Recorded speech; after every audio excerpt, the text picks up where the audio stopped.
사람들은 흔히 기회가 찾아오면 인생이 바뀐다고 생각합니다. 좋은 사람을 만나고 원하던 직장에 합격하고 뜻밖의 돈이 들어오고 간절히 바라던 일이 현실이 되는 순간 말이죠. 하지만 끌어당김의 법칙과 리얼리티 트랜서핑은 조금 다른 이야기를 합니다. 기회는 어느 날 갑자기 하늘에서 떨어지는 선물이 아니라 이미 현실이 움직이기 시작했다라는 신호를 먼저 보내고 그 신호를 알아본 사람만이 새로운 현실로 들어간다라는 거예요. 문제는 대부분의 사람들이 그 신호를 별일 아니겠지라고 지나쳐버린다는 거예요. 생각해보면 우리의 삶도 비슷합니다. 계절이 바뀌기 전에는 먼저 바람이 달라지고 새벽이 오기 전에는 가장 짙은 어둠이 찾아옵니다. 결과보다 먼저 변화의 조짐이 나타나는 것은 자연의 법칙인 거죠. 현실도 마찬가지입니다. 우리는 결과만 바라보지만 현실은 언제나 그보다 먼저 움직입니다. 그리고 그 움직임은 아주 작은 변화로 우리 앞에 나타나요. 오늘은 끌어당김의 법칙과 리얼리티 트랜서핑이 공통적으로 말하는 현실이 새로운 방향으로 전환되기 직전 나타나는 기회의 신호 12가지를 함께 살펴보겠습니다. 혹시 지금 여러분의 삶에도 이미 이 신호들이 나타나고 있는 것은 아닌지 천천히 떠올려 보시길 바랄게요. 지금부터 57층 한강뷰 시작하겠습니다. 여러분은 오늘도 어제보다 더 나은 오늘을 선택하셨습니다. 첫 번째 신호는 예전의 목표가 갑자기 시시하게 느껴지는 거예요. 이상한 일이에요. 몇 년 동안 이루고 싶었던 목표였는데 어느 날부터 그것이 더 이상 가슴을 뛰게 만들지 않습니다. 예전에는 그 목표만 이루면 행복할 것 같았는데 이제는 막상 생각해도 큰 감흥이 없는 거죠. 많은 사람들은 이때 자신을 의심합니다. 내가 의지가 약해졌나? 끈기가 부족한 걸까? 하지만 반드시 그렇게만 볼 필요는 없어요. 우리가 초등학생 때는 중학교가 세상의 전부인 것처럼 보였고 중학생이 되면 고등학교만 가고 싶었습니다. 하지만 시간이 지나면 그때 그렇게 간절했던 목표는 자연스럽게 지나온 과정이 되는 거죠. 사람의 의식이 성장하면 예전의 목표는 더 이상 자신을 담아내지 못하는 그릇이 되기도 합니다. 끌어당김의 법칙에서는 자신의 진동이 변하면 원하는 대상도 함께 변한다라고 이야기를 해요. 리얼리티 트랜서핑 역시 사람은 자신에게 맞는 현실의 선로를 계속 선택하며 살아간다라고 설명합니다. 즉 예전의 목표에 대한 설렘이 사라졌다라는 것은 실패의 신호가 아니라 더 넓은 가능성을 받아들일 준비가 시작되었다라는 신호일 수도 있어요. 물론 단순한 권태와는 다릅니다. 권태는 아무것도 하기 싫은 상태이지만 의식의 성장은 더 큰 방향을 찾고 싶은 마음을 함께 만들어낸다는 점에서 차이점이 있어요. 그래서 무엇을 원하는지는 아직 모르겠지만 이것은 아닌 것 같다는 감각이 먼저 찾아오는 겁니다. 그리고 두 번째 신호는 설명하기 어려운 평온함이 찾아오는 거예요. 신기하게도 현실은 아직 그대로입니다. 통장 잔고도 그대로이고 직장도 그대로이며 해결되지 않은 문제도 그대로 남아있어요. 그런데도 마음 한편이 이상하리만큼 편안합니다. 예전 같으면 불안했을 상황인데 이상하게 조급하지 않는 거죠. 왜 이런 일이 생기는 걸까요? 리얼리티 트랜서핑에서는 이것을 과잉 중요성이 사라지는 과정으로 설명합니다. 우리는 원하는 것이 너무 중요해질수록 오히려 현실을 밀어내게 돼요. 반드시 성공해야 한다. 절대로 실패하면 안 된다. 이번이 마지막 기회다. 이런 생각은 강한 의지처럼 보이지만 사실은 두려움을 계속 키우는 에너지이기도 합니다. 하지만 어느 순간 그 무거운 마음이 내려놓아져요. 결과를 포기해서가 아니라 결과에 자신을 묶어두지 않게 되는 거예요. 끌어당김의 법칙도 비슷한 이야기를 합니다. 원하는 현실은 집착할 때보다 이미 이루어진 것처럼 자연스럽게 받아들일 때 더 쉽게 다가온다라고 말해요. 평온함은 아무것도 하지 않는 상태가 아닙니다. 오히려 가장 맑은 상태에서 행동할 수 있는 출발점인 거죠. 세 번째 신호는 갑자기 삶에 빈 공간이 생기는 거예요. 약속이 취소됩니다. 계획했던 일이 미뤄져요. 예상했던 일정이 틀어집니다. 처음에는 운이 나빠진 것처럼 느껴질 수도 있어요. 하지만 가만히 생각해 보세요. 컵에 물이 가득 차 있으면 새로운 물을 담을 수 없습니다. 방 안이 이미 가득 차 있으면 새로운 가구를 들여놓을 수도 없어요. 현실도 마찬가지입니다. 새로운 기회가 들어오기 전에 먼저 공간을 만드는 과정이 찾아오는 경우가 있어요. 그래서 어떤 사람은 일이 줄어들고, 어떤 사람은 인간관계가 잠시 조용해지며, 어떤 사람은 예상하지 못한 휴식의 시간을 갖게 됩니다. 우리는 그 시간을 공백이라고 생각하지만 어쩌면 현실은 다음 장면을 준비하기 위해 조용히 무대를 정리하고 있는 건지도 모르겠어요. 그런데 대부분은 이 공백을 견디지 못합니다. 불안해서 아무 일이나 붙잡고 익숙한 과거로 다시 돌아가 버려요. 하지만 새로운 현실은 조금의 빈 공간이 생길 때 비로소 들어올 수 있습니다.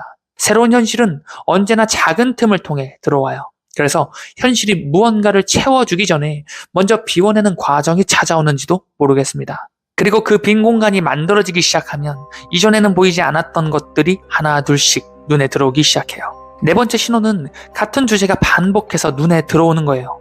평소에는 전혀 관심 없던 내용인데 이상하게도 계속 같은 이야기를 만나게 됩니다. 우연히 틀어놓은 영상에서도, 책을 펼쳐냈을 때도, 누군가와 나누는 대화 속에서도 마치 같은 메시지가 다른 모습으로 반복되는 것처럼 느껴져요. 많은 사람들은 이것을 단순한 우연이라고 생각합니다. 하지만 심리학에는 선택적 주의라는 개념이 있어요. 우리의 뇌는 세상에 존재하는 모든 정보를 받아들이지 않습니다.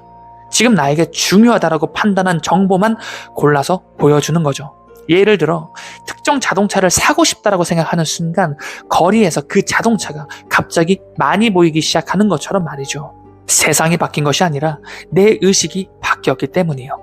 끌어당김의 법칙은 이것을 자신의 주파수가 변화하는 과정이라고 설명하고, 리얼리티 트랜스서핑에서는 자신의 의식이 새로운 현실의 선로와 맞춰지기 시작했다라고 이야기합니다. 중요한 것은 무조건 의미를 부여하는 것이 아니에요. 오히려 스스로에게 질문해보는 겁니다. 왜 하필 지금 이 메시지가 계속 내 앞에 나타나는 걸까?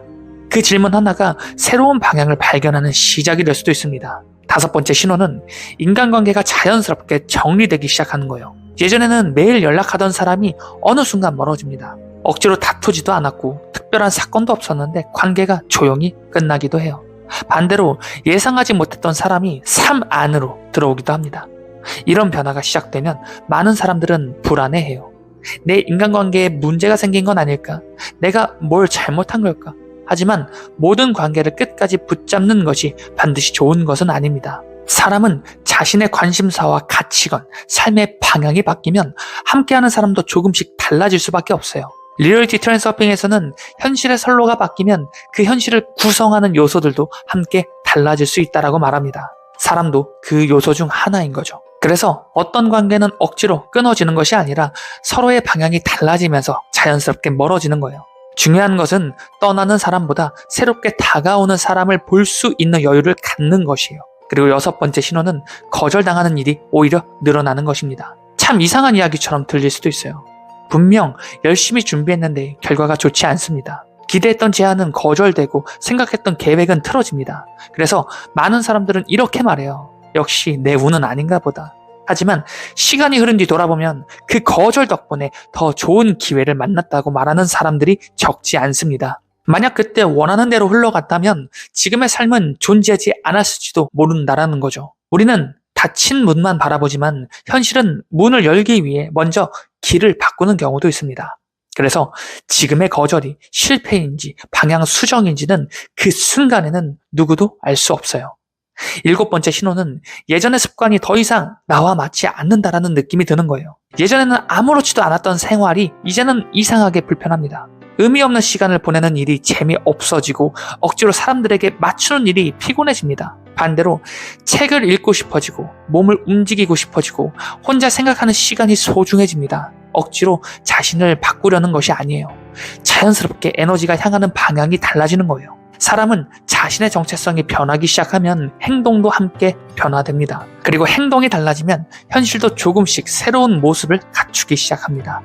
결국 기회의 신호는 하늘에서 떨어지는 특별한 사건이 아니라 내 안에서 시작되는 아주 작은 변화일지도 모르겠어요. 그리고 그 작은 변화는 이제 현실이라는 무대 위에서 조금 더 분명한 모습으로 나타나기 시작합니다. 대부분의 변화는 이미 오래전부터 시작되고 있었어요. 다만 우리는 결과만 보려고 했기 때문에 그 과정을 알아차리지 못했던 것뿐이에요. 그리고 의식이 변하고 행동이 달라지기 시작하면 현실은 마지막 신호들을 보내기 시작합니다. 8번째 신호는 우연한 연결이 이상할 정도로 이어지는 거예요. 한 사람을 만나게 됩니다. 그 사람이 별 생각 없이 건넨 말 한마디가 마음에 남습니다. 그 말을 계기로 책 한 권을 읽게 되고 그 책을 통해 새로운 공부를 시작합니다. 그리고 그 공부가 또 다른 사람을 만나게 하고 결국 인생의 방향까지 바뀌게 되는 거죠. 돌이켜보면 인생을 바꾼 결정적인 순간은 거창하지 않았어요. 아주 작은 연결 하나가 다음 연결을 만들었을 뿐입니다. 리얼리티 트랜스서핑은 현실을 하나의 거대한 가능성의 공간으로 설명합니다. 우리는 목표를 향해 직선으로 달려간다고 생각하지만 현실은 언제나 연결을 통해 움직입니다.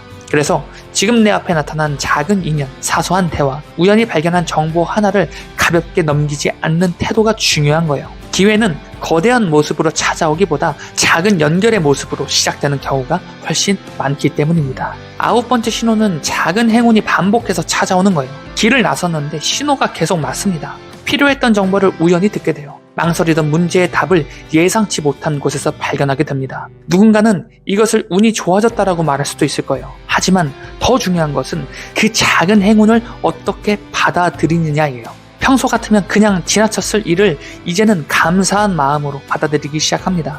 끌어당김의 법칙에서는 감사가 또 다른 풍요를 불러온다라고 이야기를 해요. 감사는 현실을 속이는 긍정이 아니에요. 이미 내 삶에 존재하는 가능성을 인식하는 태도 그 자체인 거죠. 작은 행운을 소중히 여기는 사람은 더 큰 기회가 왔을 때도 그것을 알아볼 가능성이 높습니다.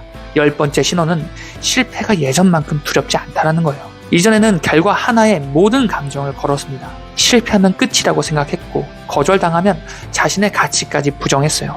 그래서 행동하기 전에 두려움이 먼저 앞섰습니다. 하지만 어느 순간부터 생각이 달라져요. 실패는 끝이 아니라 수많은 현실 가운데 하나의 경험뿐이라는 것을 이해하기 시작한 거예요. 리얼리티 트랜스서핑이 강조하는 것도 바로 이것입니다. 하나의 결과에 과잉 중요성을 부여하지 않는 것, 결과에 집착하지 않을수록 더 자연스럽게 행동할 수 있고 그 행동은 또 다른 가능성을 만들어냅니다. 역설적이게도 성공에 매달리지 않는 사람이 성공에 더 가까워지는 이유도 바로 여기에 있어요. 11번째 신호는 억지 의지가 아니라 자연스러운 행동에 충동이 생기는 것이에요. 누가 시켜서도 아닙니다. 억지로 동기부여를 한 것도 아니에요. 그런데 문득 시작하고 싶어집니다. 운동을 하고 싶고 공부를 하고 싶고 미뤄두었던 일을 오늘은 해보고 싶습니다. 이런 마음은 조급함과는 달라요. 조급함은 불안에서 시작되지만 자연스러운 충동은 편안함에서 시작돼요. 끌어당김의 법칙은 행동 없는 상상을 말하지 않습니다. 리얼리티 트랜스서핑도 행동 없는 현실 이동을 이야기하지 않아요. 중요한 것은 억지로 밀어붙이는 행동이 아니라 흐름에 올라탄 행동이에요. 그 차이는 생각보다 큽니다. 마지막 12번째 신호는 예전의 나로는 다시 돌아갈 수 없다라는 확신이 드는 거예요. 아직 통장 잔고는 그대로일 수 있어요. 아직 원하는 현실이 완성되지 않았을 수도 있습니다. 하지만 마음속에서는 분명한 변화가 일어나요. 이전처럼 살고 싶지는 않다. 예전의 사고 방식으로는 돌아갈 수 없다. 시간이 걸리더라도 나는 이 길을 가겠다. 이 확신은 누군가가 만들어주는 것이 아니에요. 내 안에서 조용히 자라나는 믿음입니다. 어쩌면 이것이 가장 강력한 기회의 신호인지도 모르겠어요. 현실은 언제나 우리의 믿음을 따라 천천히 형태를 갖추기 때문입니다. 하지만 여기에서 반드시 기억해야 할 것이 있어요. 이 12가지 신호가 나타났다고 해서 반드시 원하는 결과가 정해진 것은 아닙니다. 끌어당김의 법칙도 리얼리티 트랜스서핑도 가만히 기다리면 우주가 모든 것을 해결해 준다라고 말하지 않아요. 신호는 출발을 알리는 종소리일 뿐 목적지까지 걸어가는 것은 결국 자신의 선택과 행동인 거죠. 그래서 중요한 것은 신호를 맹신하는 것이 아니라 신호를 통해 자신의 내면과 현실을 더 깊이 바라보는 겁니다. 혹시 지금 여러분의 삶에도 오늘 이야기한 변화들이 하나 둘씩 나타나고 있다면 성급하게 결과를 확인하려 하기보다 그 흐름을 믿고 한 걸음씩 나아가 보시기 바랍니다. 어쩌면 여러분이 기다리던 기회는 아직 오지 않은 것이 아니라 이미 아주 조용한 모습으로 여러분 곁에 와 있었는지도 모르겠습니다. 여러분은 오늘도 어제보다 더 나은 오늘을 선택하셨습니다. 지금까지 이훈만 작가의 57층 한강 뷰였습니다. 영상 시청해주셔서 감사합니다.